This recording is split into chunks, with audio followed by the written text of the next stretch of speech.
नमस्कार. लग्नाची बेडी या मालिकेच्या आजच्या भागामध्ये मी तुम्हा सर्वांचे अगदी मनपूर्वक स्वागत करते.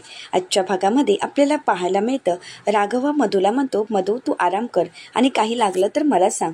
तर त्यानंतर राघव काकूला म्हणतो, काकू तू इथेच थांब, मी डॉक्टरांना बोलवतो, आलोच. असं म्हणत राघव तिथून निघून जाणारच तेवढ्यातच पिंकी ही राघवच्या समोर जाते आणि राघवला म्हणते, ओ ठाणेदार, थांबा थांबा, मी आत्ताच सिद्ध केलं आहे की तुमच्या या घरामध्ये मी सेफ नाही. म्हणजेच ठाणेदारांच्या घरामध्ये ही पिंकी सेफ नाही. त्यामुळे मला आजपासूनच नाही खुद्द आत्तापासूनच पोलीस प्रोटेक्शन पाहिजे आणि ते करणार कोण? खुद्द तुम्ही. तर राघव पिंकीला म्हणतो, जमणार नाही, कारण मी तुमच्या ऑर्डर घेत नाही, मी फक्त माझ्या सिनियरकडूनच ऑर्डर घेतो. तर पिंकी ही राघवला म्हणते, असं का? मग लवकरच तुमच्या सिनियरकडूनच तुम्हाला ऑर्डर येतील, परंतु तुमची ड्युटी सुरू होते आत्ता. तर राघव म्हणतो, बघू. असं म्हणत राघव रागानेच तिथून निघून जातो. परंतु पिंकीच्या या वागण्याचा रुक्मिणी काकू आणि मधूला मात्र खूप राग आलेला असतो. तर पिंकी म्हणते, ठीक आहे.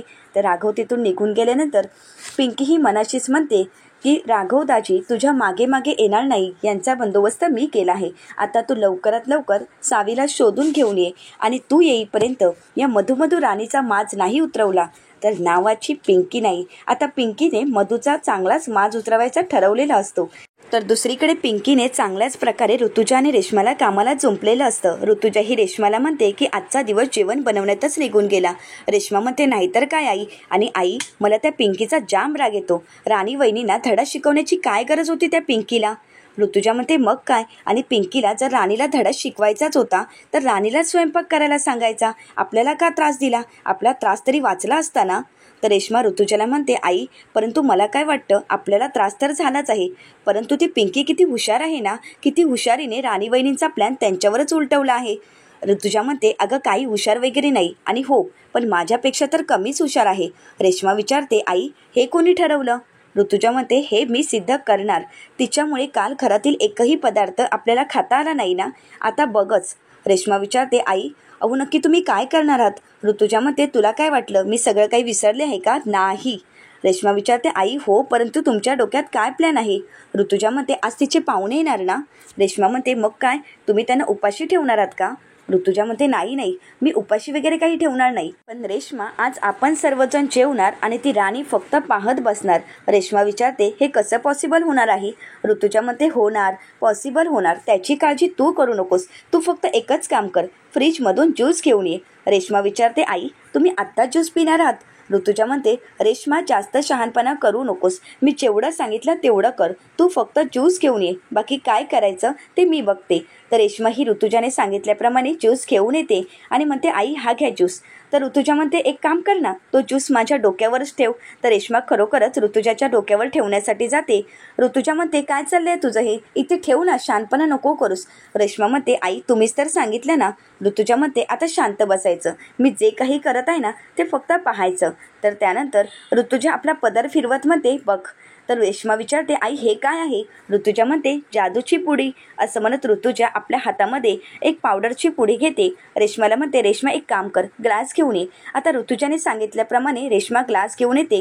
तर ऋतुजा ग्लासमध्ये ज्यूस तयार करते. रेश्माला म्हणते, रेश्मा, असा पकड, आणि त्यानंतर ती पावडर त्या ज्यूसमध्ये टाकते. रेश्मा विचारते, आई, तुम्ही हे काय करत आहात? ऋतुजा म्हणते, काही नाही, जादूची पुडी आहे आणि ती त्यामध्ये टाकत आहे. तर त्यानंतर ऋतुजा पिंकीला म्हणते, त्या पिंकीने ऋतुजा रत्नपारखीशी पंगा घेतला ना, आता बघ आगे आगे क्या होता है. असं म्हणत ऋतुजा खूप खुश असते. रेश्माला सुद्धा खूप आनंद झालेला असतो.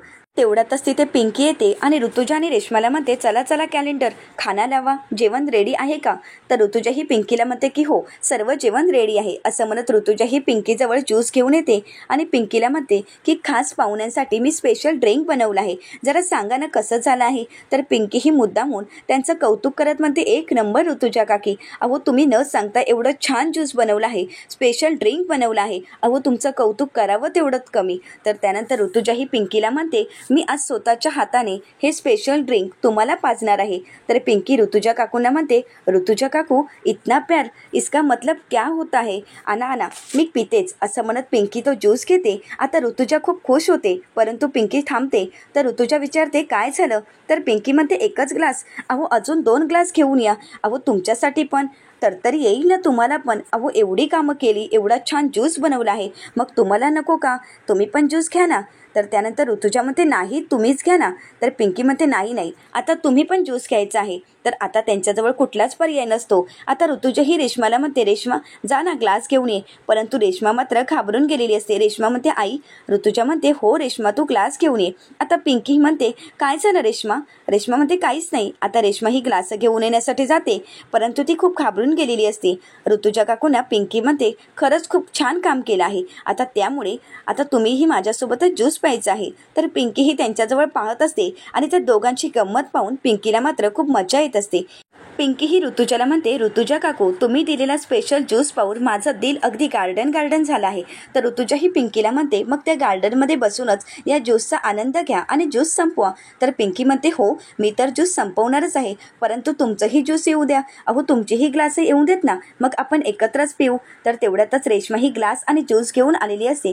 तर पिंकी स्वतःच्या हातानेच 2 ग्लास तयार करते आणि ऋतुजा आणि रेश्माला देते आणि म्हणते हे घ्या, आता आपण तिघांनी मिळून ज्यूस प्यायचा आहे. असं म्हणत पिंकी त्या दोघांनाही ज्यूस देते आणि तिघही ज्यूस पिणारच. तेवढ्यातच पिंकी पुन्हा एकदा थांबते आणि रडण्याचं नाटक करते. ऋतुजा विचारते की आता काय झालं? तर पिंकी म्हणते की आता हा आपला फॅमिली टाईम बघून मला माझ्या घरच्यांची आठवण झाली, माझ्या गावची आठवण येत आहे. माझी गावची माणसं किती प्रेमळ आहेत, खरंच खूप प्रेमळ आहेत. गावची माणसं खरंच खूप आनंदात असतात. गावची यात्रा जेव्हा असते तेव्हा आमच्या गावची माणसं खूप छान असा गेम खेळतात आणि तोच गेम मला आठवला. ऋतुजा म्हणते मग त्या आठवणीमध्येच आता हा ज्यूस प्या ना. तर पिंकी म्हणते हो हो ते तर मी विसरूनच गेले होते.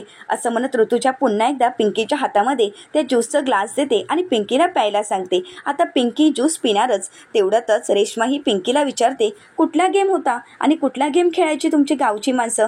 तर पिंकी म्हणते हो हो त्याचीही आठवण तू करून दिलीस. आता मला तुम्हाला सांगायलाच हवा, शोध राणीचा. तर रेश्मा विचारते काय शोध राणीचा? म्हणजे हा काय गेम आहे? तर पिंकी म्हणते 1 मिनिट, आता हा गेम मला तुमच्यासोबत खेळायचाच आहे. बघा ना त्यानिमित्ताने मला माझ्या गावची आठवण झाली. आता ऋतुजा ही ज्यूस पिण्यासाठी घेते. तर पिंकी म्हणते 1 मिनिट, आता हा खेळ मला तुमच्यासोबत खेळायचा आहे. ऋतुजा विचारते काय? तर पिंकी म्हणते की हो तुमची ग्लास द्या इकडे. असं म्हणत पिंकी त्या दोघींची ग्लास घेते आणि म्हणते आता हा खेळ असा होता की राणीला लपवलं जातं, पण राणी तुमच्यासारखीच चालाक. राणी जाते स्टँडकडे. ऋतुजा विचारते काय? तर पिंकी म्हणते की हो राणी जाते स्टँडकडे. तेव्हा गावकरी तिच्या मागे मागे तिला शोधत येतात स्टँडकडे, परंतु तोपर्यंत राणी जाते मैदानाकडे. आता गावकरी येतात मैदानाकडे, तोपर्यंत राणी जाते मंदिराकडे. गाव मात्र राणीच्या मागे मागे फिरत असतं, परंतु राणी काही त्यांना सापडत नसते. गाव त्यांना शोधण्याचा प्रयत्न करत असतं, परंतु ती काही सापडत नाही. असं म्हणत पिंकीही त्या ग्लासालाच राणी आणि गावकरी समजते आणि ती ग्लास इकडे तिकडे फिरवत असते. आता तेव्हा मात्र ऋतुजा आणि रेश्माचं डोकंच फिरतं. आता त्या 3 ग्लासांमध्ये नक्की भांगेचा ग्लास कोणता आहे हे ऋतुजा आणि रेश्माला कळतच नाही. रेश्मा ही शोधण्याचा प्रयत्न करत असते, परंतु रेश्माच्या काही लक्षात येत नसतं. तोपर्यंत पिंकी ही नाटक करत म्हणते आता मात्र दमली. ऋतुजा विचारते कोण दमली? राणी. तर पिंकी म्हणते नाही हो राणी का दमेल? आणि दमायला तिला झालंच नाही, परंतु राणीला शोधलं गावकऱ्यांनी. आता मात्र राणीला शोधलं गावकऱ्यांनी. मग आता ज्या गावकऱ्यांनी राणीला शोधलं, ज्या गावकऱ्यांना राणी सापडली त्यांना मिळतो पूजेचा मान.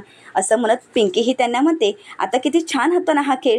तर रेश्मा म्हणते परंतु हे ट्युनिंग काही समजलंच नाही.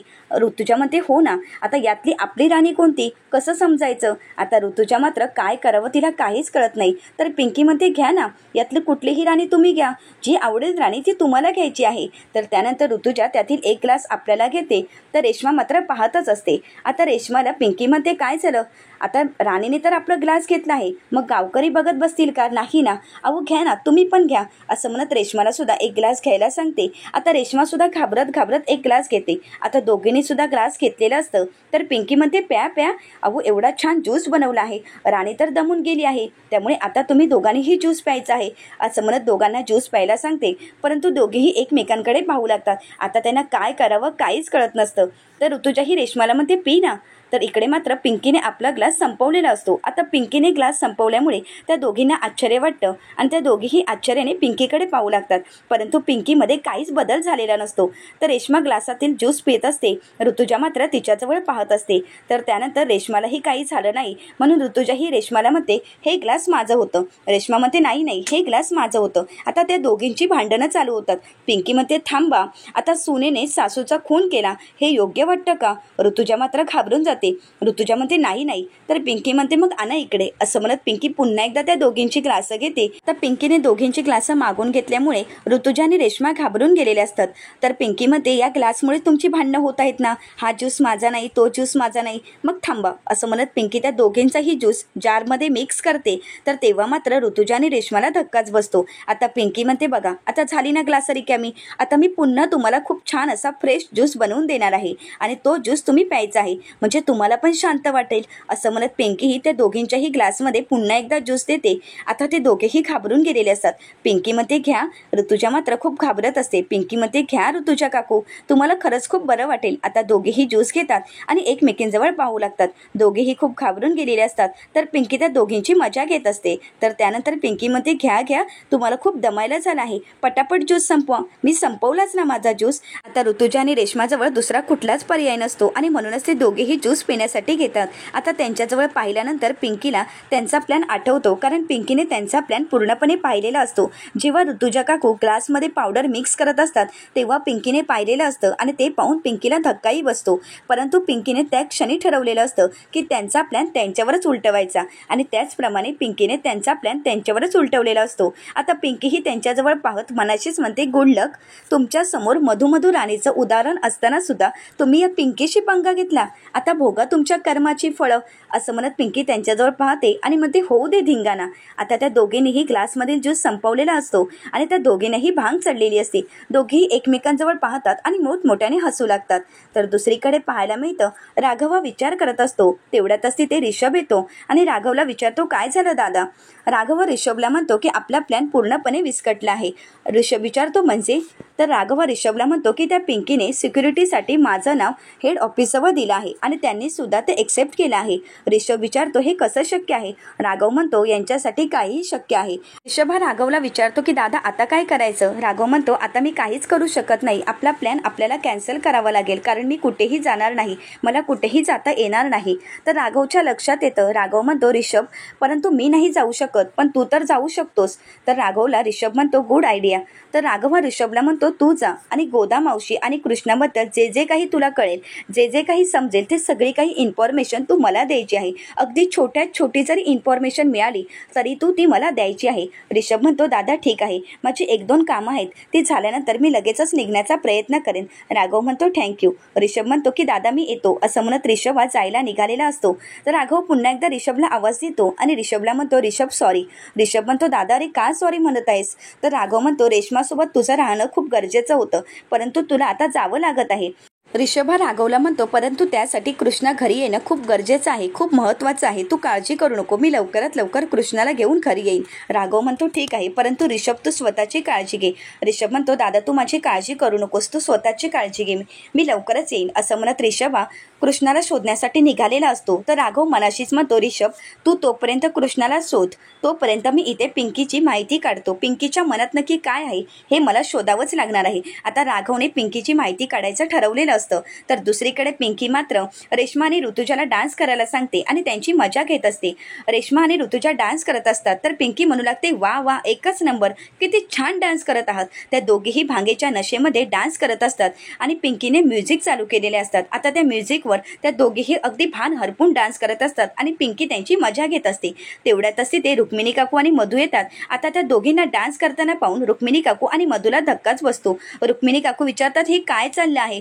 ते ऋतुजाला थांबवण्याचा प्रयत्न करत असतात, परंतु ऋतुजा काही थांबत नाही. तेवढ्यातच तिथे राघव येतो आणि राघव म्हणतो हे काय चाललं आहे. राघव तर म्युझिक बंद करतो आणि त्यांना थांबवण्याचा प्रयत्न करत असतो, परंतु त्या दोघी काही थांबत नाही. इकडे तिघीही त्या दोघींना थांबवण्याचा प्रयत्न करतात, पण त्या काही थांबत नसतात. रुक्मिणी काकू ऋतुजाला म्हणतात अगं ह्या पोरीच्या तालावर तू काय नाचत आहेस. तर त्यानंतर ऋतुजा मात्र काही ऐकून न घेता डान्सच करत असते. तर रुक्मिणी काकू पिंकीला म्हणतात तू हे काय चालवलंयस. तर पिंकी म्हणते दरवेळी तुम्ही मलाच का जाब विचारत असता, तुम्ही तुमच्या फॅमिलीला सुद्धा विचारा ना. रुक्मिणी काकू पिंकीला म्हणतात की आम्हाला अक्कल शिकवू नकोस. तर पिंकी म्हणते मग बघा ट्राय करून. तर त्यानंतर पिंकी ही रुक्मिणी काकूंना म्हणते, मीच सांगते नक्की काय झालं आहे ते. तुम्ही मधू राणीला बाहेर घेऊन गेलात आणि या दोघींनी माझ्या समोरच माझ्या सरबतमध्ये नशेची दवाई मिक्स केली आणि ती मिक्स करताना मी स्वतःहून पाहिलं आहे. मग ह्या पिंकीने शांत बसायचं का? नाही, या पिंकीने यांचाच डाव यांच्यावरच उलटवला आहे. नाहीतर माझंही यांच्यासारखं माकड झालं असतं आणि मी सुद्धा अशीच नाचत राहिली असती. आता त्या दोघांचं माकड झालेलं पाहून पिंकीला मात्र आनंद झालेला असतो. तर रुक्मिणी काकू आणि मधू त्यांना सावरण्याचा प्रयत्न करतात आणि तिथून घेऊन जातात. तर राघव मनाशीच म्हणतो, माझ्या घरातील सर्वांना काय झालं हे मलाच कळत नाही. तर पिंकीला मात्र त्या दोघींची अवस्था पाहून खूप हसायला येत असतं आणि पिंकी त्या दोघींची मजा घेत असते. आता राघवला पिंकीचा खूप राग येतो आणि राघव पिंकीला विचारतो, काय पद्धत आहे वागण्याची? ऋतुजा वहिनी वयाने मोठ्या आहेत, मग त्यांच्या वयाचा मान तरी ठेवा आणि चुकीचं वागताना जरा तरी विचार करा. पिंकी म्हणते, म्हणजे तुमच्या फॅमिलीची चूक नाहीच आहे का? अहो, तुमच्या फॅमिलीची चूक आहे आणि मी शांत राहायचं का? एक गोष्ट लक्षात ठेवा, ही पिंकी चुकीची गोष्ट होत असताना शांत राहणार नाही आणि जर पिंकीची चूक असती तर पिंकीला माफी मागायला सांगायची गरजही पडत नाही. आणि कसं आहे ना, आपलं लग्न झालं नाहीये, त्यामुळे तुम्ही माझ्यावर आवाज चढवू शकत नाही आणि हा अधिकार मी फक्त माझ्या धनींना दिला आहे. तर राघव म्हणतो, बस करा, काही झालं तरी लग्नाचा विषय का काढत असता तुम्ही? आता बंद करा तो विषय. आणि एक गोष्ट मी सांगत आहे ती नीट ऐकायची. माझं लग्न झालं आहे आणि मला 2 मुलं आहेत आणि माझ्या सिंधूची जागा मी कोणालाही देऊ शकत नाही. मी आता कृष्णाला शोधतच आहे आणि तुमच्या युवराजला पण शोधणार आहे आणि तो सापडेपर्यंत तुम्हाला जर इथे राहायचं असेल तर या घरामध्ये नीट राहायचं, नीट वागायचं. माझ्या घरच्यांना त्रास द्यायचा नाही. माझ्या घरच्यांना त्रास आला तर मी ते सहन करणार नाही. तर राघवचं हे बोलणं ऐकून पिंकी मात्र शांतच होते. आता राघवचं सिंधूवर असलेलं प्रेम पाहून पिंकीला खूप आनंद झालेला असतो. तर पुढील भागामध्ये आपल्याला पाहायला मिळतं, पिंकी ही गोदामावशीला फोन करते आणि विचारते की आणि आपल्या सावीची काय खबर बात?